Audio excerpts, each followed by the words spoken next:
Oke, jadi cerita ini kejadian sama perempuan, kita sebut aja namanya Ika. Ika itu umur 18 tahun dan tinggalnya di Bandung. Ada satu malam di mana Ika tuh mimpi, dia lagi jalan sama warga-warga desanya. Di mimpi itu Ika nggak tahu tuh tujuan mereka mau kemana, tapi yang dia lihat mereka ngelewatin kebun teh yang luas. Oke. Di situ Ika masuk ke terowongan, tapi terowongan itu tuh terbuat dari daun dan akar-akaran yang ngelingkar terus ngebentuk terowongan. Nah, Ika dikasih tahu jalan sama teman-temannya dia buat lewat jalan yang ada danau warna biru terang. Terus setelah Ika ngelewatin danau itu, ternyata Ika sampai di kampungnya dia sendiri. Tapi nggak tahu kenapa, kampung itu tuh beda dan cuma ada satu rumah. Terus rumah itu tuh lumayan luas dan besar. Dan begitu dia masuk, dia tuh langsung sadar kalau itu tuh kampung tempat neneknya tinggal.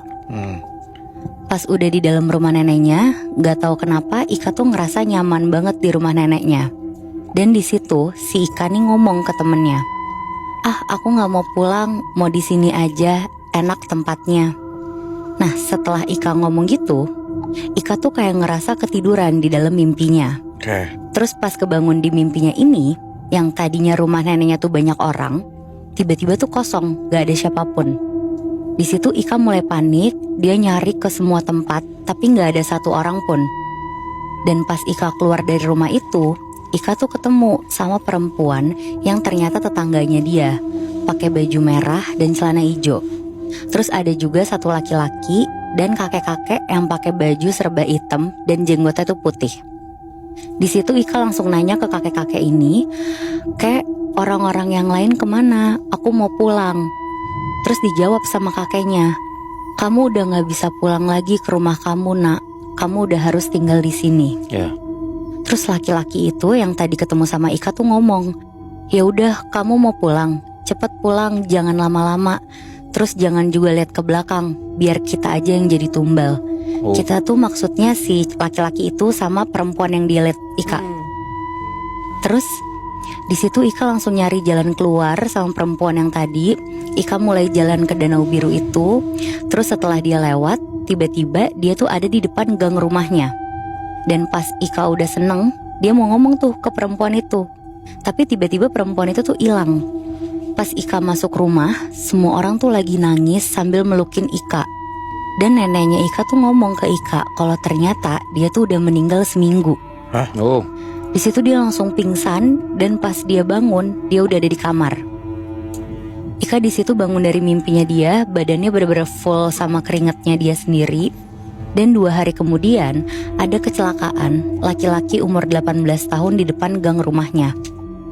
Persis pas Ika datang, keadaannya dia tuh meninggal dengan kondisi kepalanya tuh hancur. Di situ Ika nggak bisa ngelihat muka laki-laki ini, tapi Ika tuh yakin banget kalau laki-laki ini tuh yang ada di mimpinya dia. Semenjak hari itu tuh perasaannya Ika kayak bersalah banget. Terus Ika tuh selalu pengen minta maaf lah ke cowok itu. Dan setelah 1 minggu dari kejadian itu, sekitar jam 5 pagi, Ika nih kebangun. Dia dengar ada suara benturan kenceng. Kata neneknya dia, ada kecelakaan di depan kantor desa. Ika langsung ke sana tuh buat ngeliat. Dan pas dia lihat, ternyata ada minibus yang nabrak gerbang kantor desa. Nah di situ ada 5 orang luka-luka dan 1 korban yang ketabrak, badannya tuh hancur gak berbentuk. Tapi orang yang ketabrak ini tuh gak ada setetes darah pun yang ngalir. Dan setelah semua orang ngeliat, ada 1 laki-laki yang ngebuka penutup jasadnya. Terus di situ laki-lakinya tuh langsung duduk terus nangis-nangis. Karena ternyata korban perempuan itu pakai baju merah dan hijau, ternyata tuh istrinya dia sendiri. Dan itu tetangganya Ika yang ada di mimpi dia itu, sosok perempuan itu. Di situ Ika benar-benar lemes ngedengar kalau itu tuh orang yang ada di mimpinya dia. Jadi mereka berdua, laki-laki sama perempuan yang jadi korban kecelakaan ini adalah orang yang nyelamatin Ika dan rela jadi tumbal. Terus udah nih, pas lagi mandiin jenazah, ada 2 orang yang kesurupan. Terus tiba-tiba ada yang satu tuh bilang gini, "Ini aku sakit, kepala aku sakit, kaki aku gak ada, mata aku gak ada, tolong cariin mata aku, titip juga anak aku." Jadi si roh almarhum perempuan itu masuk ke badan orang itu. Terus 1 orang lagi yang kesurupan tuh bilang, Iya, emang itu semua perbuatan aku. Aku yang udah bawa dia, aku udah ngincer manusia itu, sambil nunjuk ke Ika.